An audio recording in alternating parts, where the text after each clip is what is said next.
wanted to do my power rankings for the top 20 wrestlers of February 2023.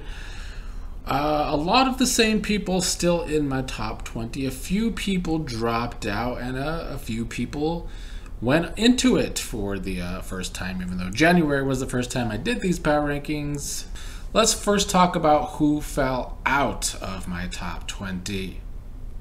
Gunther fell out of my top 20. I don't feel like he made any progress in February. His January, his Royal Rumble performance was better than anything he did in February to continue to build him as this great Intercontinental Champion.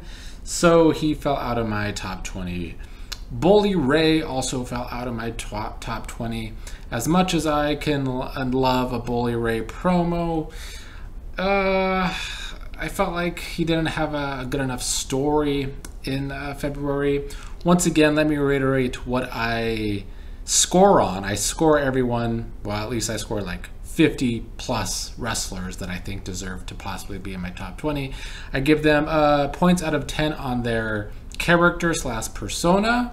I give them points out of 10 on their promo work. I gave them points out of 10 on their in-ring work. And I gave them points out of 10 on their story or feud for the month. Bully Ray's feud with Tommy Dreamer got old in February, so he fell out of my top 20. And the biggest person to fall out of my top 20 is the AEW Women's Champion. Jamie Hayter falls out of my top 20 because, let's face it, Hayter is like not even the main character in her feud. I just, the way Tony Khan books women, and booking in general lately, but especially the way Tony Khan books women, it makes you scratch your head. What are you doing? Because Jamie Hayter isn't looking good. She does not get enough screen time as it is as champion, and now that she's like playing second fiddle in her own feud. Her feud is not about her at all. It's about this story, which could be good, about the AEW original women versus these women coming in, like Saraya. But the execution is not good, and now she's like playing second fiddle in her own feud. So Hayter could not make my top 20. Some other big names not in my top 20. Moxley, his in-ring work is just redundant at this point. He's going to cut himself and bleed, and yeah, I'm not impressed enough. Austin Theory came close. I do feel like he continues to get better and better, but still not good enough to make my top 20. I really enjoy Dominic Mysterio. He entertains me. I think his character work continues to get better. I think his promo work continues to get better. I wish he just had a better story or feud, and obviously he kind of could get better in the ring too at times, but he's always improving, so big ups to Dominic Mysterio. Eddie Kingston, I love his promo work always. I enjoyed his story with Jay White in New Japan for Battle in the Valley, so that was good, but his stories in AEW not good enough. And his character in AEW currently a little bit all over the place, but big ups to Eddie Kingston. He tweeted out some of my videos from 1982, which I appreciate that. I always enjoyed him from his Impact days, even way back in ROH too, but especially from his Impact days. He's outside of my top 20 though for now, but I'd love to put him in my top 20. I wish his booking and AEW would improve again. For a while there it was great, but AEW with its bloated roster, it's hard to keep people in it. And then Jay White also still outside of my top 20. He needs to get reacclimated somewhere else, whether he's going to WWE or AEW. We will see. For now, he's still outside of my top 20 though. But let's get into my rankings. At number 20, he was not ranked in January, but he is ranked in February. Seth freaking Rollins makes my top 20. I think his feud with Logan Paul is going to at least be entertaining. I still wish Seth Rollins would have a more established persona. It's this crazy persona. It's this almost diabolical villain persona, and yet he's a face, so it's not meshing well. That's why he's so low on my top 20 and not... I'm kind of struggling to get in my top 20, but I did put him at 20 for February. At 19th, I put Josh Alexander, the Impact World Champion. He's down 2 spots from January. He always delivers in the ring, and he's a good baby face. But his feud with Rich Swann wasn't good. That was a lot to do with the booking of Rich Swann. Nobody felt Rich Swann was going to beat Josh Alexander, and so that whole feud fell flat. So he dropped a little, but he's still in my top 20. The Impact Knockouts champion, Mickie James, is at 18. She's up 2 spots. I felt like she held her own in promos with Bully Ray. They had a couple of run-ins again in February. Her feud with Masha Slamovich could have been a whole lot better, but I did enjoy their match at this last pay-per-view. So Mickie James goes up 2 spots to 18th. And number 17 is Brock Lesnar. He drops 5 spots in my rankings from January to February. His match with Bobby Lashley at Elimination Chamber was good, but his booking, like he's going to face Omos at WrestleMania, isn't good. I guess that can be seen as a big win, but that's who Bobby Lashley beat last year, I think. So... yeah, the booking for Lesnar could be better, I guess, but at the same time, I don't want to see him in the main event scene anytime soon. So they're doing what they can with him, but it's kind of not working as well. But he's still in my top 20. It's Brock Lesnar. At number 16, he was not ranked in January, but I did rank him in February. Bryan Danielson at 16th. I do feel like his feud with MJF heated up a little at least. That's what I was missing from him in January. Just them booking the MJF thing the same way over and over was old. But they did add some fire to it in February. I still think it could be better. And I do think his character in AEW is lacking, to say the least. But it is what it is for now. He's at 16th. Bobby Lashley drops 4 spots to 15th in my rankings. The booking for him is the big issue for me here as well. I also felt like some of his promo work in February was more awkward than it was good. But I enjoyed his match with Lesnar, like I said. They seem to be pivoting him in a feud with Bray Wyatt, but I don't know how that's going to really go. And so far, it's not off to a great start, so he dropped 4 spots in my rankings. Rhea Ripley goes up 2 spots to 14th in February. I still would like more out of Rhea, honestly. And a lot of her going up was because of other people dropping. But Rhea's still getting one of the best pushes out of any woman in the WWE. Her feud with Charlotte Flair isn't really hitting, and I never expected it to. I still think there's a lot Rhea can work on in promos, live promos, and in the ring as well. But she's getting that push. She has a great persona that I enjoy. Her feud could get hotter, but having Dominic as kind of her mouthpiece is helping her out, I think. So she does go up 2 spots to 14th. Jimmy Uso at 13th place also goes up 2 spots. We got to see a little bit more development out of Jimmy here, being the more hardcore, trustworthy Uso when it comes to Roman Reigns. Sami Zayn trying to get through to him, but he just attacks Sami Zayn. The Bloodline story is still where it's at right now in pro wrestling, and he's a piece in it, so he is in 13th. In 12th place is Mercedes Moné. I loved her match in New Japan against Kairi Sane. She blew it out of the park. Obviously, she wasn't wrestling in January, so I couldn't rank her there. But she gets right high in my rankings with her return. Her match was one of the best matches in February. I think the match between Mercedes and Kairi was one of the best matches. They told a story. They went and put it all out there.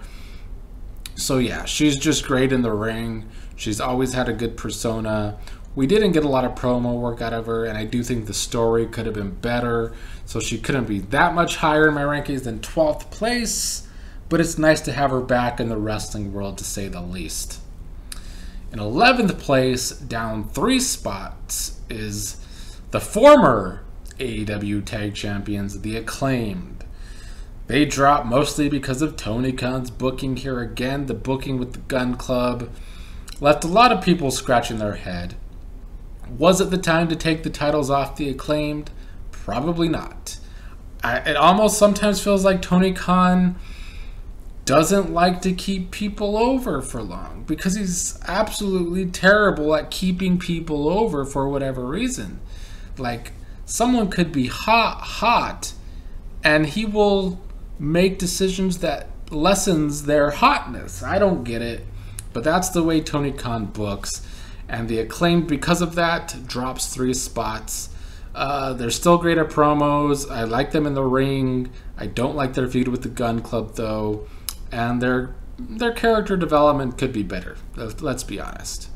At 10th place, up 4 spots, is Kiyomiya out of Pro Wrestling Noah. He had his feud with Okada going on that I enjoyed. He loses the match against Okada, but that's the way it should have been. I thought the match was good. It told the story I needed to tell, that Kiyomiya is just not quite at that level yet, and Okada wanted to make it known. But I still enjoyed his work in February, as well as defending his heavyweight title in Noah. He did good at that too. At number 9, dropping 3 spots, is Kenny Omega. He too just needs a little bit more in the story and feud in AEW. That's why everyone is suffering in AEW right now, in my opinion. I don't think any of these feuds or storylines is keeping people over or getting people over, and Kenny Omega is one of those people.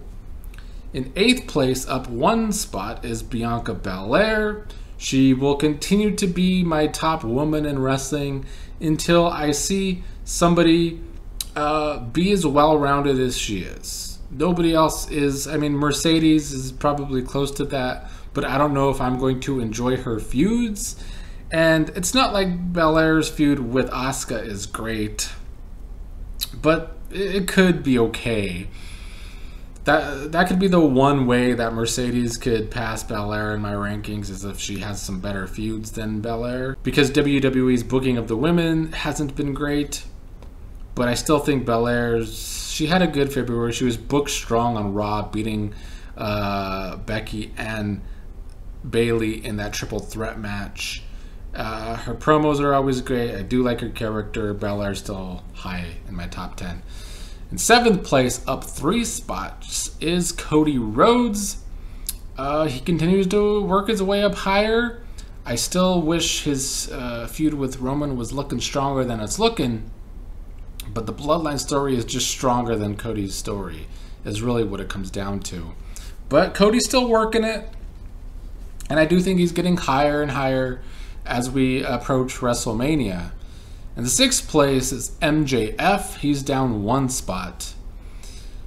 It's more of the same out of MJF since he's been champion in AEW. I haven't liked some of the booking. I haven't liked some of his promos where he's going for cheap heat too much. But his feud with Danielson did become a little better thanks to MJF. My biggest concern for MJF, and I talked about this on my last AEW video, is that his character development, his persona, it's kind of all over the place. We've seen him use his real life breakup as a way to gain sympathy. We've seen him have a dominatrix-like character up in the press box with him back in December. We've seen him tell a story about how he crashed a car and possibly killed someone. It's been a little all over the place. It's just trying to do too much, and some of it's not working. But I guess you gotta I give MJF props for at least trying an AEW, because he ain't gonna get good booking from Tony Khan right now. In 5th place is Kevin Owens, up 2 spots. He's just involved in this Bloodline story too. I like the story with him and Sami Zayn. I like that there's a lot of continuity to the Kevin Owens character. Back in November, he said he wants nothing to do with Sami anymore. And even though he saved Sami in Elimination Chamber from a beating, he still doesn't want anything to do with Sami. Love the continuity. And it is a good story between him and Sami right now. In fourth place is Okada. My top 4 stayed exactly the same in February that it was in January. I don't feel like anybody passed these top 4. Okada's at 4th place. Like I said earlier, he had that feud with Kiyomiya. He won that feud with Kiyomiya. It told the story it needed to tell, that Okada is still Okada, and Kiyomiya might be considered a young Okada, but he's not on Okada's level yet, and he proved that with that match, and I enjoyed it. Jey Uso at 3rd place still. He has the solid story right now, although I do think it could be better. It's kind of been spinning its wheels these last couple of weeks. But because that story is so strong, it still keeps Jey high in my rankings. And I do enjoy when he gets some on-screen segments and promos. He does a good job. Sami Zayn at number 2. It's going to be hard to top the top 2 right now. They're on such a high level in the world of professional wrestling because of the storytelling. Sami Zayn at number 2, Roman Reigns at number 1. That is the story in wrestling, and that is why it's hard for Cody Rhodes right now to connect his story to the Bloodline story, because of everybody wants to see Sami Zayn get revenge on Roman Reigns. He got his he lost to Roman because of big amount of cheating, of course, at Elimination Chamber. Is it a story that needs the titles in it? I guess we'll find out if that's the direction they go. If Cody wins the titles and then they continue the Sami and Roman story. But that can take away from the story. It's hard to say. That's why Roman is number 1. A lot of people will say that Sami Zayn is the story. But the truth is that without a high-level villain like Roman Reigns, there is no story. And because of how high Roman Reigns has been built as this long-term champion, that's why it's hard to accept Cody on that level right now, because Cody just returns from injury and we're supposed to immediately think that he should be champion, that he should be the one to beat Roman Reigns. And that's why everybody sees Sami Zayn as the person that should do it, because Sami has been built up right alongside Roman Reigns. I still think, like a few others, that it should be Jey Uso that defeats Roman Reigns, because Jey Uso is still a big part of the puzzle. He's a big piece to the puzzle. So that's why that's my top 3. I think that is the story. Those 3 are driving the biggest story in wrestling, and it's hard to take away from that. Their characters are perfect. Their story's hot. Their in-ring work is all good, and they do great at their promos too. It's hard to see anybody topping that top 3 in wrestling.